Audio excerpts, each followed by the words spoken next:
एक बार बुद्ध एक वन से गुजर रहे होते हैं। बुद्ध देखते हैं कि 3 व्यक्ति बुद्ध की ओर दौड़े हुए आ रहे हैं। वो तीनों व्यक्ति बुद्ध के पास पहुंचते हैं और बुद्ध से पूछते हैं, मुनिवर, क्या आपने यहां से एक स्त्री को भागते हुए देखा है?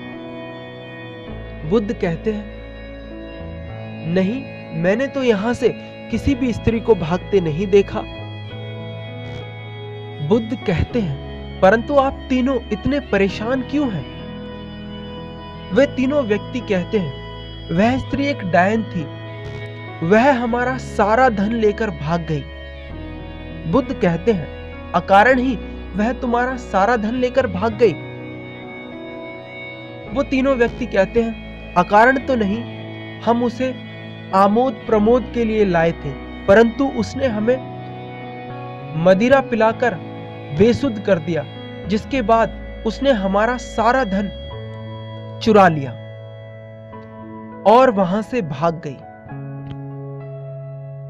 बुद्ध कहते हैं, चलो अच्छा है, उसने तुम्हारा बोझ कम कर दिया।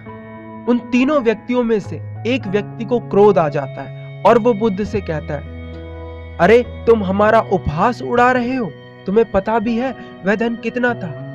इतना धन तुमने आज तक अपने स्वप्न में भी नहीं देखा होगा। वह व्यक्ति नहीं जानता था कि बुद्ध बनने से पहले एक राजा के पुत्र थे, जिनके पास धन की कोई सीमा नहीं थी। बुद्ध कहते हैं, वह तो अभी भी तुम्हारा सबसे कीमती धन लूट रही है और तुम कुछ नहीं कर पा रहे हो। परंतु ये कैसे हो सकता है? धन तो उसने हमारा कल रात लूटा था। आप ये क्यों कह रहे हैं कि वो अभी भी हमारा धन लूट रही है? बुद्ध कहते हैं, धन उसने भूतकाल में लूटा था और तुम उसके बारे में सोचकर अपना वर्तमान गवा रहे हो। वह तुम्हारा वर्तमान भी चुरा रही है। ऐसा हो सकता है कि तुम उसे भविष्य में पकड़ लो और उसे दंड दो, परंतु उस भविष्य और इस भूत के चक्कर में तुम्हारा वर्तमान तो खराब हो रहा है। और यही सबसे बड़ी समस्या है। तुम भूतकाल का बोझा उठा उस भविष्य को बदलने का प्रयास कर रहे हो जो अनिश्चित है, और खो रहे हो अपना वर्तमान। उन तीनों व्यक्तियों में से ही एक व्यक्ति कहता है, बात तो सही है, यदि हम इसी क्षण में जिए तो। बुद्ध कहते हैं, यदि तुम इसी क्षण में जी पाए तो तुम अपने आप को जान सकोगे और अपने दुखों का कारण भी जान सकोगे। उन तीनों व्यक्तियों में से एक व्यक्ति कहता है, क्या आप अपने आप को जान पाए? और यदि जान पाए तो उसे जानने से होगा क्या? उन तीनों व्यक्तियों में से एक व्यक्ति के पास बांसुरी होती है। बुद्ध कहते हैं, मित्र, तनिक मुझे अपनी बांसुरी दो। वो व्यक्ति हंसते हैं और कहते हैं, सन्यासी बांसुरी बजाएगा?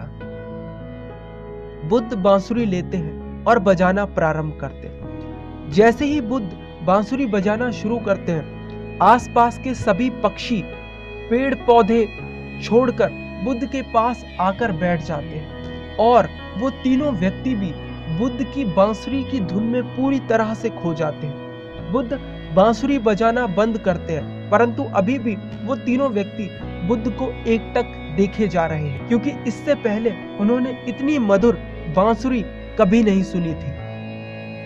वे व्यक्ति बुद्ध से पूछते हैं, आप इतनी मधुर बांसुरी कैसे बजा पाते हैं? बुद्ध कहते हैं, यदि तुम भी इतनी मधुर बांसुरी बजाना चाहते हो तो बांसुरी पर ध्यान ना लगाकर अपने जीवन के ऊपर ध्यान लगाओ, अपने आप को जानने के ऊपर ध्यान लगाओ। यदि तुम अपने आप को जान सके तो बांसुरी अपने आप ही मधुर बजेगी और सब लोग उसको सुनकर आनंदित होंगे। बुद्ध उनकी बांसुरी उन्हें देकर वहां से चल देते हैं। उनमें से एक व्यक्ति दौड़कर बुद्ध के पैर पकड़ लेता है और कहता है, मुनिवर, क्या आप मुझे बांसुरी बजाना सिखाएंगे?